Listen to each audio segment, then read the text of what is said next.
John McAfee, pioneer in the cybersecurity industry, the founder of the software company McAfee Associates, now CEO of MGT Capital Investments. Good evening, welcome to Romania. I think the first thing, everybody in this room should educate yourself about these little devices everyone is holding up and carrying, because they truly are spy devices. You have people, I mean, I've even heard people at Google say that if you have nothing to hide, you have nothing to fear. Well, I've never heard anything crazier. And who among us has nothing to hide? I'm serious. It's not, do you have something to hide, but what is it that you're trying to hide and from whom? Think about this. Everybody, everyone exercises a different degree of privacy hundreds or sometimes thousands of times per day. I just met you.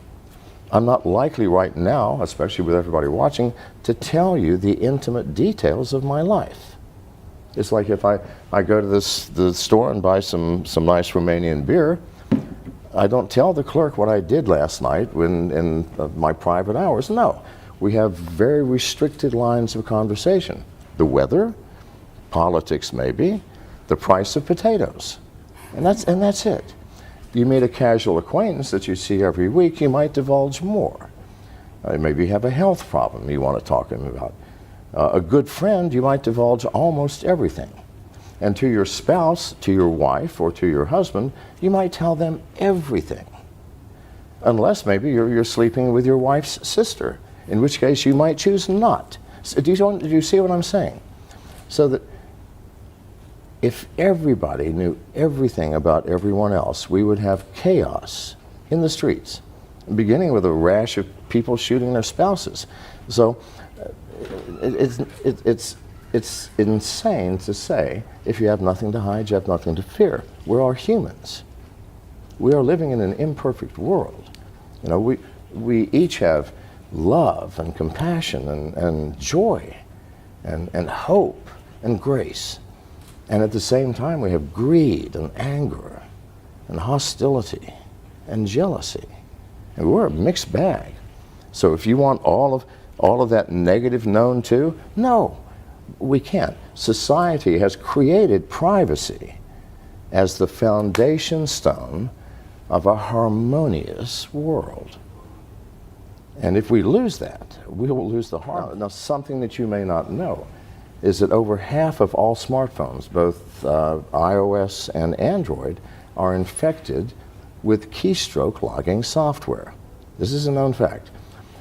Every pornography site in the world, if you have ever, I'm sure nobody here has ever looked at pornography, but if you have, if there's a rare exception, then you have keystroke logging software. How do you think they make their money? See, this is the issue. It costs millions of dollars to maintain these massive databases and have the bandwidth to disperse this pornography, and yet you don't pay. Yes, you're paying.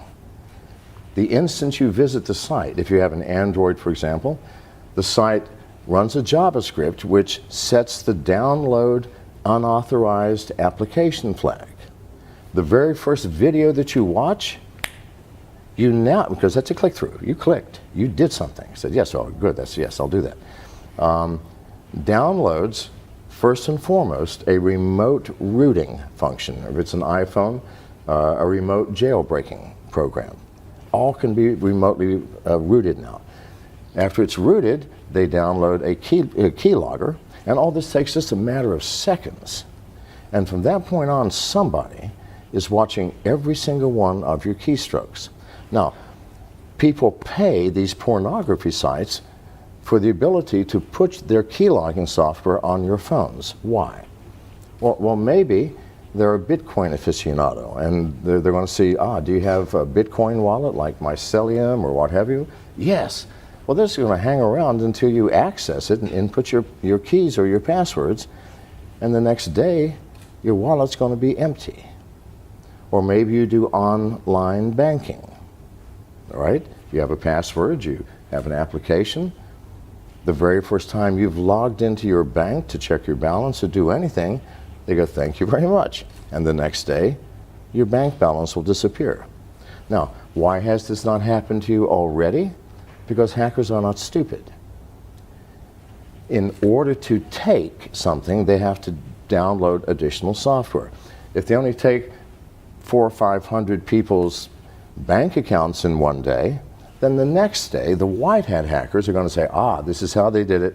Everybody, you can protect yourself. No, they're going to wait until one day this year or next year, and 100 million people in one day are going to have your bank accounts eradicated. Zero balance. Or your identity will be stolen. Or your Bitcoin wallet will be emptied. Or maybe they've been watching your keystrokes to see if, maybe you're saying something to a friend or a lover that maybe could compromise you. Maybe they can blackmail you. If they get lucky, you might be a United States congressman or a senator, in which case, now not only do they have money, they have power. So this is why this is being done. And the Russian cyber mafia and the Chinese cyber mafia are so powerful. They pay literally hundreds of millions of dollars to these pornography sites to allow them to access your smartphone so that at some point they can utilize that. So it's something to think about.